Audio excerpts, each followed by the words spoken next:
dalam pokok permohonan menolak permohonan pemohon untuk seluruhnya. Nah, jadi bayangkan aja bahwa Soeharto itu akan dicatat oleh masuk suku, akan dicatat oleh LSM, dicatat oleh emak-emak sebagai manusia yang memang sukar untuk memperlihatkan kejujuran. Dan kita bisa pahami mungkin sambil memaafkan bahwa Pak Soeharto pasti ada sprindik yang dalam 2 senti itu dikeluarin oleh Jokowi, lalu Anda ketakutan. Tapi oke, itu biarkan dugaan kita itu dibuktikan oleh sejarah nanti. Ya. Innalillahi wa inna ilaihi rajiun.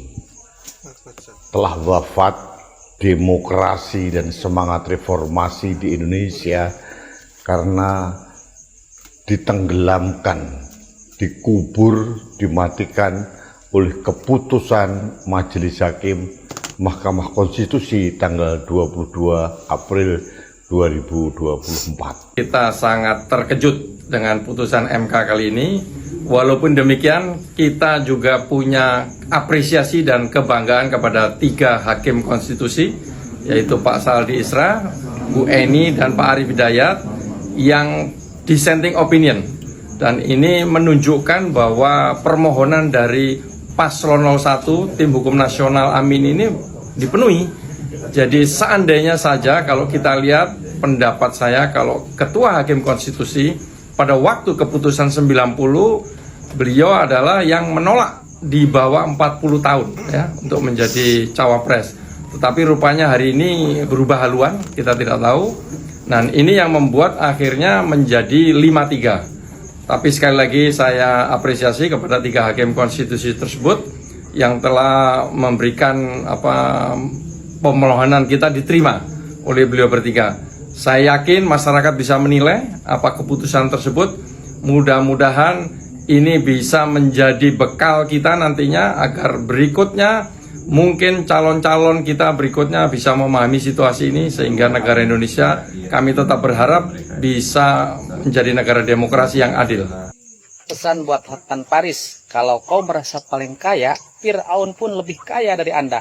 Kalau kau bilang punya kuasa, Fir'aun lebih raja dan punya power dibanding Anda.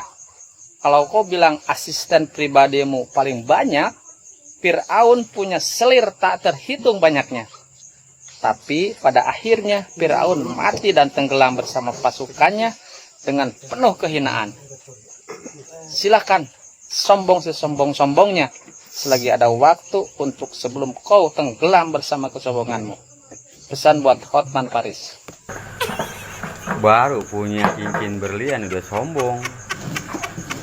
Kata dia mah dia udah paling kaya kali punya cincin berlian. No, zaman dulu udah ada orang paling kaya, korun pintunya tuh terbuat dari emas.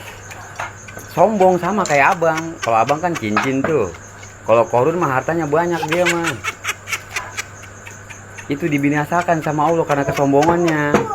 Abang bye-bye bang, abang baru punya cincin berlian udah sombong, ngeri.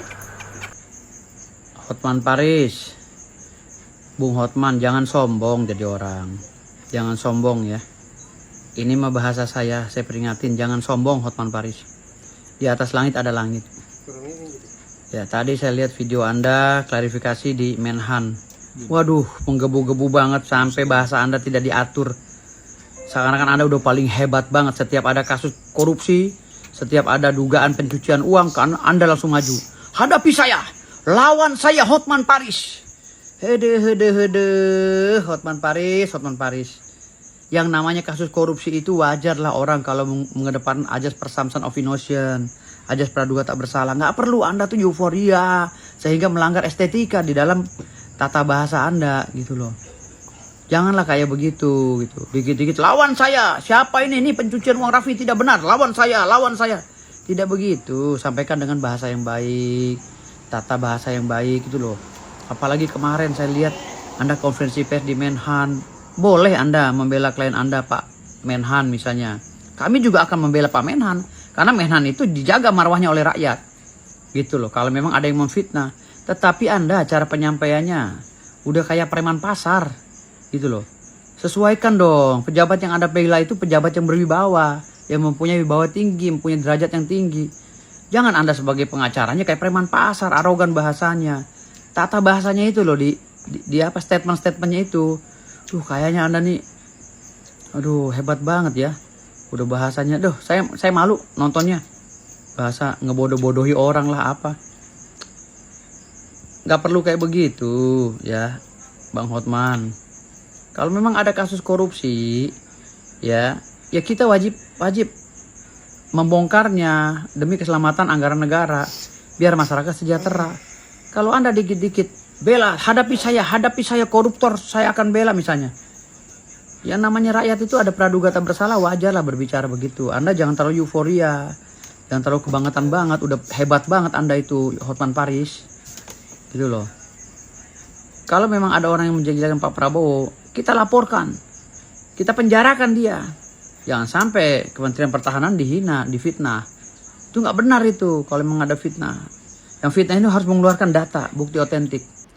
Yap, sangat keras apa yang menjadi sindiran para netizen terhadap Hotman Paris dan bahkan disandingkan dengan Firaun. Saya kira ini tidak apple to apple. Artinya antara Firaun dengan Hotman Paris sangat jauh berbeda. Dan semua ini terjadi kenapa para netizen begitu berani ngoceh di media sosial ataupun memberikan kritikan yang sangat pedas buat Hotman Paris.